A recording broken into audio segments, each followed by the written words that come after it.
কোনো এক দরবার থেকে আপনার ওয়াজ শোনা ও কিতাব পড়া নিষেধ করা হয়েছে এবং আপনার লিখিত বইয়ে অনেক ভুল জড়িয়ে দিয়েছে। এখন আমরা কি করতে পারি? মুসলিম মূল ঐক্য সাধনে আপনার ভূমিকা কি?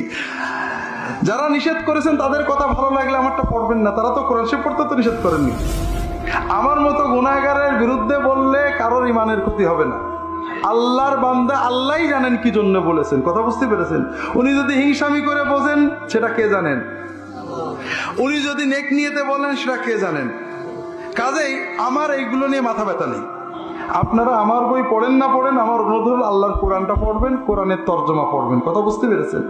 আল্লাহর নবীর হাদিস পড়বেন, হাদিসের তর্জমা পড়বেন, কথা বুঝতে পেরেছেন?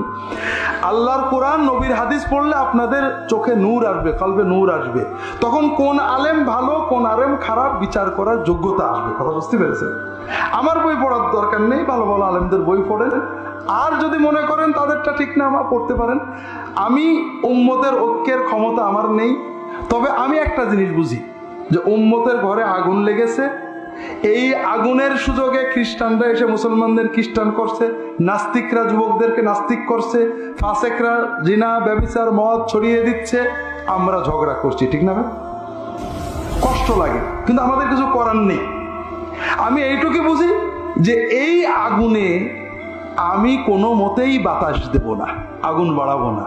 পারলে 2 বালতি পানি ঢালবো, না হলে আল্লাহর কাছে বলবো আল্লাহ তুমি শান্তি দাও। কাজে আমি কারোর বিরুদ্ধে কখনোই বলি না, বললে কর্মের বিরুদ্ধে বলি, ব্যক্তি দলের বিরুদ্ধে কোনোদিন বলি না, আমার বইও পাবেন না।